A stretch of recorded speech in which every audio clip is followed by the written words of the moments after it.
In the heart of Kanyakumari's wild woods, something glows after sunset.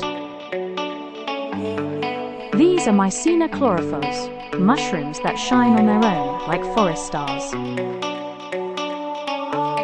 Found for the first time in Tamil Nadu by the Kanyakumari Nature Foundation and forest officials.